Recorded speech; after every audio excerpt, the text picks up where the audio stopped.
कभी कभी जिद इंसान के ऊपर इतना ज़्यादा भारी पड़ जाती है कि वो उन जख्मों को जो है कभी भी जो है भूल नहीं पाता है। दरअसल जो है उत्तर प्रदेश का एक ज़िला है अमरोहा, वहाँ पे जो है एक शादी समारोह चल रहा था। तो उस शादी समारोह में जो है काफ़ी गेस्ट जो है आए हुए थे। तो उसी में जो है एक लड़का होता है और जो है उस लड़के की नज़र जो है एक लड़की पर पड़ जाती है और जो है उस लड़की को वो देखने के बाद वो जो है उससे जो है शादी करने का मन बना लेता है और जो है अपने घर वालों से कहता है कि हमको जो है इस लड़की से जो है शादी करना है। तो जब उसके जो घर वाले होते हैं तो वो कहते हैं कि ठीक है, क्योंकि वो लड़की जो होती है वो उस लड़के के जो है मामू की लड़की होती है। वो दोनों जो है आपस में जो है फुफ्फी और मामू के लड़के लड़के होते हैं। तो इसलिए जो है ये वो जो है जब लड़का जब इस बात की जिद पकड़ लेता है कि शादी हमको इसी लड़की से करना है, तो जो है उस लड़की को इस बात का पता चल जाता है और जब उस लड़की को इस बात का पता चल जाता है, तो वो लड़की जो है शादी करने से इनकार कर देती है और वो कहती है कि जो है हमको तुम्हारी शक्ल तक देखना गँवारा नहीं है, पहले तुम अपनी शक्ल तो देखो, बाद में हमसे शादी करने आना। तो वो लड़का जो है बहुत ही ज़्यादा गुस्सा हो जाता है और अपने दिमाग में ये चीज़ ठान लेता है कि हमको शादी जो है इसी लड़की से करनी है। तो वो जो है अपने माँ-बाप से बात करता है और उसके बाद जो है वो अपने मामा से बात करता है। कुल मिलाकर के जो है बात बन जाती है और शादी तय हो जाती है और शादी जो है तय होने कर के बाद जो है एक तारीख फिक्स की जाती है और उस तारीख को जो है उन दोनों की शादी जो है हो जाती। जब शादी हो रही थी, तो वो शादी जो है बहुत ही धूमधाम से होती है, क्योंकि वो शादी जो होती है, तो वो जिसकी जो जो लड़की होती है, वो जो है समाज में जो है बहुत ही रसूखदार आदमी होता है। तो इसलिए जो है वो अपनी लड़की की शादी जो है बहुत ही धूमधाम से करता है और जब जो है उसकी शादी हो रही थी, तो जो है शादी के बाद जो है लड़की विदा होती है और जब वो लड़की विदा होकर के जब जो है सुहागरात की सेज पर जाती है, तो जो है उसका पति जो है जब उसके पास आता है, तो वो उन दोनों में जो है आपस में बातचीत होती है और जब उन दोनों में बातचीत होती है, तो उसमें जो है वो लड़का जो है वो अपनी बात को रखता है और जो है वो अपनी बीवी से कहता है कि जो है तुम्हारी शादी में जो है तुम्हारे पापा ने जो है तकरीबन कितने रुपये खर्च किए होंगे। तो वो लड़का जो है ये बात पूछने के लिए उस लड़की से जो है बार-बार जिद करता है। तो जो है वो लड़की जो है अंततः लास्ट में ये चीज़ बता देती है कि हमारे पापा का तकरीबन जो है लगभग 25 लाख रुपए खर्चा जो है आया था इस शादी में। तो वो लड़का कहता है कि जो है हमने सिर्फ़ अपनी ज़िद पूरी करने के लिए ये शादी की थी, ना कि जो है मुझे तुमसे कोई लगाव है और ना ही कोई तुमसे कोई संबंध है, बल्कि हमने अपनी ज़िद पूरी करने के लिए ये शादी तुमसे जो है की थी, ताकि हम अपनी बेइज़्ज़ती का बदला जो है तुमसे ले सकें। और रही बात 25 लाख रुपये की, तो सुबह होते ही 25 लाख रुपये का इंतज़ाम कर दिया जाएगा और जो है तुम अपने घर चली जाना, उसके बाद हमारा तुम्हारा रिश्ता ख़त्म हो जाएगा। ये सारी बातें जो है हो जाती हैं और जो है जब 25 लाख रुपयों का जब हम इंतज़ाम कर देंगे, तो तुम उनको लेकर के चली जाना और मैं तुमसे ज़िंदगी भर के लिए छुटकारा चाहता हूँ और मैं तुमसे जो है तलाक चाहता हूँ। तो वो लड़की जो है ये सारी बातें सुन कर के जो है हैरान हो जाती है और सोचने पर मजबूर हो जाती है कि जो लड़का कल हमसे शादी करके हमको लेकर के आया था, वो जो है हमसे अब तलाक जो है लेना चाहता है। तो वो लड़की जो है बहुत ही परेशान हो जाती है और उस लड़के की ज़िद जो होती है, वो उस लड़की की जो है पूरी ज़िंदगी जो है बर्बाद कर देती है और फिर जब उस लड़की की शादी की जो है बात चलती है, तो वो सिहर जाती है, वो डर जाती है, परेशान हो जाती है। ज़ाहिर-सी बात है, शादी का मसला होता ही कुछ ऐसा है, क्योंकि शादी कोई गुड़िया-गुड्डों का खेल नहीं होता है। दरअसल आज को हम आपको जो कहानी सुनाने जा रहे हैं, वो आज की कहानी कुछ जो है ऐसे ही है। अस्सलाम वालेकुम, नमस्कार, मैं शादाब खान। अगर आप हमारे चैनल पर नए हैं, तो आप हमारे चैनल को सब्सक्राइब कर लीजिए और एक लाइक करिए और कमेंट करिए और बेल आइकन पर भी क्लिक कीजिए ताकि हमारी जो भी नई वीडियो वो आपके ऊपर उसका लिंक तुरंत जो है आ जाए। एक जिद के खातिर एक जिद के खातिर दोनों लोग जो है एक दूसरे से अलग हो जाते हैं और जब मिलते हैं तो उनकी जो है मिसाल बन जाती है और जो है मीडिया में जो है खबरें जो है प्रकाशित होने लगती हैं कि जो है मिले भी तो ऐसे मिले। कि जो है उनकी चर्चाएँ होने लगती हैं और जो है अलग होने के बाद मीडिया पर मिसाल बन जाती है। जहाँ-जहाँ तक ये खबर पहुँचती है, लोग उनकी मिसाल देते हैं कि उनकी बात करते हैं कि लोग हों तो ऐसे हों, वरना ना हो। वो दरअसल जो है उत्तर प्रदेश का एक जिला लगता है रामपुर। वो बात है तकरीबन 2-3 जून 2024 की रात की। वहाँ पर जो है एक शादी समारोह चल रहा था और उस शादी समारोह में तमाम जो है घराती-बाराती आए थे और जो है वो सब आपस में एक-दूसरे से मिल-जुल कर खुशियाँ बाँट रहे थे। काफ़ी जो है रोचक माहौल था वहाँ का। उसी में जो है एक 42 साल की महिला होती है, वो जो है खाना खाने के लिए जो है एक चेयर पर बैठी होती है और जो है वो जो है उसके सामने जो है खाने की थाली होती है और वो पहला निवाला जैसे ही अपने मुँह में रखती है, वो देखती है कि उसके सामने जो है एक लड़का खड़ा हुआ है और जो है उसकी नज़र जैसे ही उस पर पड़ती है, वो उसको जो है देखती ही रहती है और काफ़ी टाइम तक जो है उसको देखती रहती है और वो लड़का जो होता है, वो भी उसको काफ़ी टाइम तक जो है देखता ही रहता है। उसके बाद जो है बात आगे बढ़ती है, तो जो आस-पड़ोस के लोग होते हैं, उनको जो है इस बात का पता चल जाता है। दोनों की आँखों में जो है आँसू थे, तो जो है जो आस-पड़ोस के लोग होते हैं, तो वो लड़की को एक कुर्सी ला कर के देते हैं और उससे कहते हैं कि आप इस पे जो है बैठ जाइए और एक कुर्सी जो है वो लड़के को लाके दी जाती है और उससे कहा जाता है कि आप भी जो है बैठ जाइए। दोनों को जो है पानी पिलाया जाता है और दोनों को आपस में बताया जाता है कि आप दोनों लोग जो है आपस में जो है बातचीत कर लीजिए, जो भी मामला होगा उसको सुलझा लिया जाएगा। मामले को जो है बीते हुए तकरीबन 12 साल हो चुके थे, तो वो लड़का जो होता है वो सोचता है कि 12 साल जो है हो गए हैं, लेकिन जो है ये लड़की जो है, ये जो है कि इसमें जो है कितना ज़्यादा परिवर्तन जो है हो चुका है, क्योंकि ये पहले इतनी ज़्यादा खूबसूरत लगती थी और अब जो है कितनी ज़्यादा कमज़ोर हो गई है और बिल्कुल जो है बुड्ढी-सी जो है लगने लगी है। लेकिन ना लड़का उस लड़की से जो है कुछ बोलता है और ना जो है वो लड़की उस लड़के से जो है कुछ बोलती है। अ, तभी जो है लड़का जो होता है उसके पास में उसके बच्चे आते हैं और वो कहते हैं कि पापा हमको ये चाहिए, हमको वो चाहिए। तो वो एक-दूसरे को इतना टकटकी लगाए देख रहे थे कि वो जो लड़का होता है वो अपने बच्चों पर ध्यान नहीं दे पाता है और एक-दूसरे को टकटकी लगाकर जो है देखता रहता है और उसकी आँखों से लगातार जो है आँसू टपक रहे थे। जब वह एक ही जगह पर रहती है, बिल्कुल जो है हिलती-जुलती नहीं है, किसी से बातचीत भी नहीं कर रही थी, आँखों से लगातार जो है आँसू निकल रहे थे। ये सामने जो है खड़ा हुआ था, उसकी भी आँखों से जो है आँसू निकल रहे थे और वो लोग कुछ भी बोलने की स्थिति में जो है बिल्कुल भी नहीं थे। तब लड़की की माँ आती है और जैसे ही माँ ने शांत करने की कोशिश की, तो उसकी माँ की नज़र जो है उसके सामने खड़े हुए लड़के पर जो है पड़ती है और जो है उसको देखने के बाद उस लड़की की माँ भी रोने लगती है और अब देखते हैं कि शादी समारोह में जो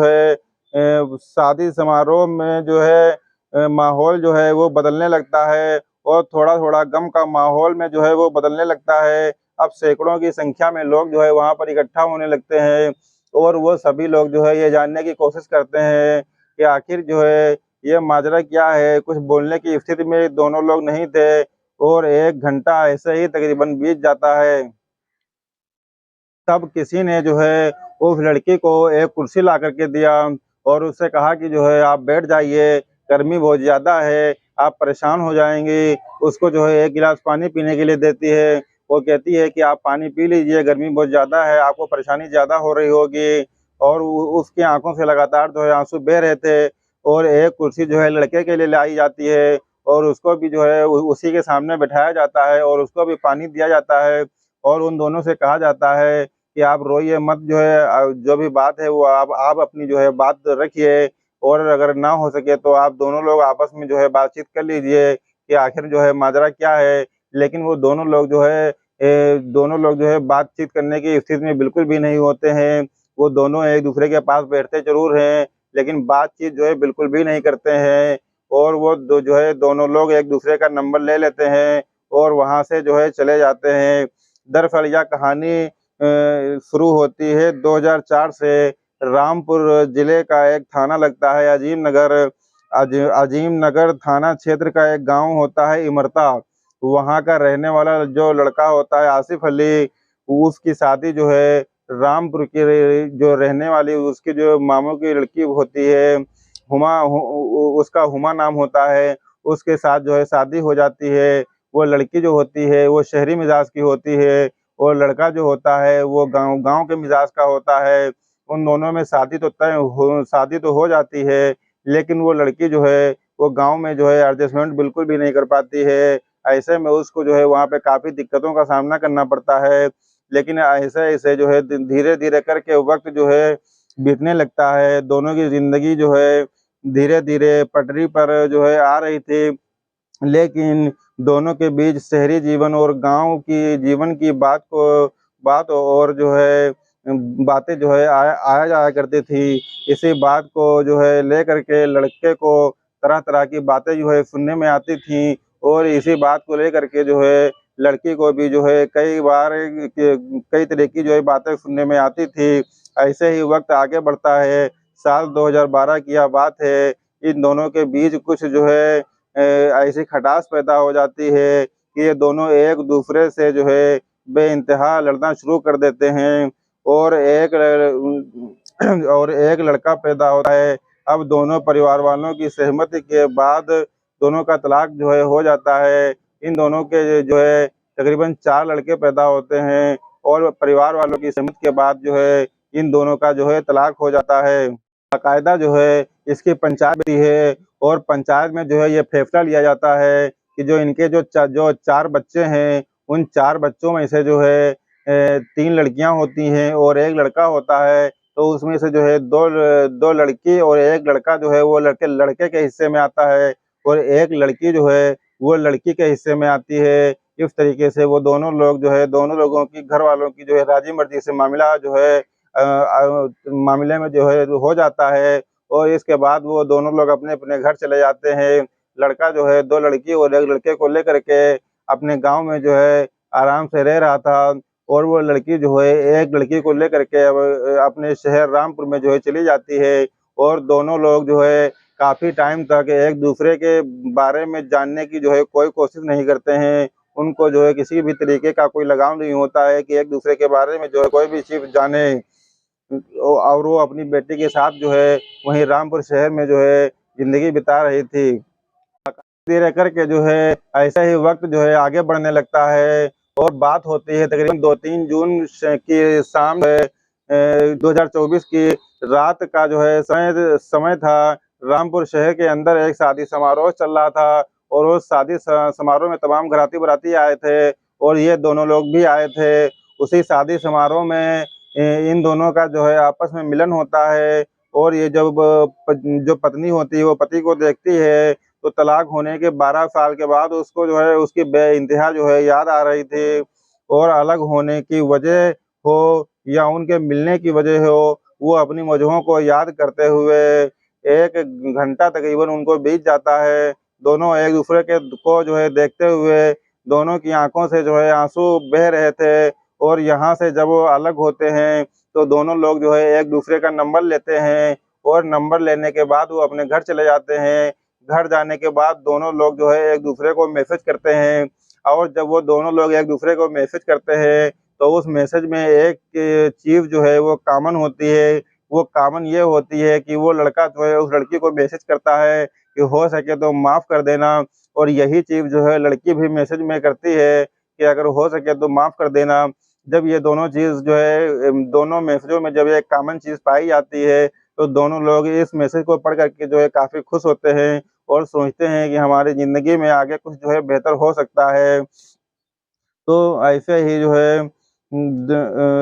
लड़के ने जो है लड़की से कहा कि तुम्हारी अब जो भी उम्र दिखने लगी है, तुम लगभग 42 साल की हो गई हो और बहुत दुबली-पतली हो गई हो। तो वो लड़की कहती है कि तुम भी तो 45 साल के हो गए हो और तुमने जो है तुम भी जो है 45 साल के हो गए हो चुके हो। तो उसने कहा कि जब शादी हुई थी, तब कितने हैंडसम लगते थे। उसने कहा कि ज़िंदगी की जो भी रंगत थी, तुम्हारे जाने के बाद वो ख़त्म हो गई। दोनों एक-दूसरे से उस वक़्त जब पहली बार मिले थे, तब में और अब में काफ़ी फ़र्क जो है हो गया है। और फिर जो है दोनों के बीच जो है वो बातचीत का सिलसिला जो है वो बढ़ने लगता है और जो है दोनों एक दूसरे के जो है करीब आ जाते हैं और कहते हैं कि अगर तुम्हें कोई एतराज़ ना हो तो क्या हम दोनों लोग फिर से जो है शादी कर सकते हैं। तो वो लड़की कहती है कि ठीक है, हम अपने घर वालों से बात कर लेते हैं और आप अपने घर वालों से बात कर लीजिए। तो वो लड़का जो होता है वो अपने घर वालों से बात करता है और लड़की जो है अपने घर वालों से बात करती है। तो दोनों के घर वालों को कोई एतराज़ नहीं होता है। तो जो है वो दोनों लोग जो है दोनों के घर वाले जो है आपस में मिल करके जो है उनकी शादी करा देते हैं और शादी कराने के बाद वो लड़की जो है उस लड़के के घर चली जाती है और उस लड़की के पास जो एक लड़की होती है और उस लड़के के पास जो है 2 लड़की और 1 लड़का जो होता है। तो वो उस लड़के के पास जो 2 लड़की और 1 लड़का होता है, वो अपनी माँ को इन 12 सालों में जो है बिल्कुल भूल चुके थे और उस लड़की के पास जो एक लड़की होती है, वो इन 12 सालों में अब अपने पिताजी को जो है बिल्कुल भूल चुकी थी। जब 12 साल के बाद जब वो आपस में मिलते हैं, तब एक-दूसरे को जो है गले लगाते हैं और गले लगाने के बाद जो है रोने लगते हैं और आपस में जो है इतने ज़्यादा खुश होते हैं। उस घर में जो है काफ़ी खुशियों का जो है माहौल था। वो सारे बच्चे जो है आपस में मिल मिल रहे थे और वो जो है जो पति-पत्नी होते हैं, वो भी जो है आपस में मिलते हैं, वो सब मिलकर एक-दूसरे को जो है लिपट कर रोने लगते हैं। पूरे घर में जो है खुशी का माहौल होता है। उसके बाद उन्होंने फैसला किया कि अब ज़िंदगी भर जो है हम लोग साथ रहेंगे। यहाँ से निकलने के बाद वो सीधा उत्तराखंड की वादियों में घूमने के लिए जो है चले जाते हैं। वहाँ पे जो है घूमते हैं, मस्ती करते हैं। लेकिन यह बात किसी तरीके से जो है एक पत्रकार को पता चल जाती है और जो है ये खबर प्रकाशित होने के बाद जो है लोगों को जो है इसके बारे में जानकारी हो जाती है और जब लोगों को इसके बारे में जानकारी हो जाती है तो वो जो है आश्चर्यचकित रह जाते हैं और वो लोग जो है ये सोच में पड़ जाते हैं कि लोग इस कहानी को सुनकर जो है काफ़ी प्रतिक्रियाएँ दे रहे थे और आपस में एक-दूसरे की जो है तारीफ़ भी कर रहे थे और कह रहे थे कि अलग हुए तो ऐसे हुए कि कभी मिले नहीं और जो है अब मिले तो ऐसे मिले जैसे कि कभी अलग हुए ही नहीं थे। मैं उम्मीद करता हूँ कि आपको ये कहानी जो है अच्छी लगी होगी। अगर यह कहानी आपको अच्छी लगी हो तो आप प्लीज़ जो है इस कहानी को लाइक करिएगा और सब्सक्राइब करिएगा और जो है शेयर कीजिएगा और कमेंट तो ज़रूर करना क्योंकि जो है कमेंट से जो है हमको जो है जो कमियाँ होती हैं वो हमको पता चलेंगी। इसलिए जो है आप लोग जो है कमेंट ज़रूर करना। हमारा इस कहानी सुनाने का मकसद जो है आपका आपकी भावनाओं को जो है आहत करना नहीं है, आपकी भावनाओं को जो है चोट पहुँचाना नहीं है, बल्कि समाज में घटित हो रही घटनाओं से आपको अवगत कराना है ताकि जो है आप समाज में घटित हो रही घटनाओं से जो है जागरूक हो सकें और अपने आप को इससे जो है बचा सकें। मिलते हैं एक नए दिन में, एक नई कहानी के साथ, तब तक के लिए शब बख़ैर।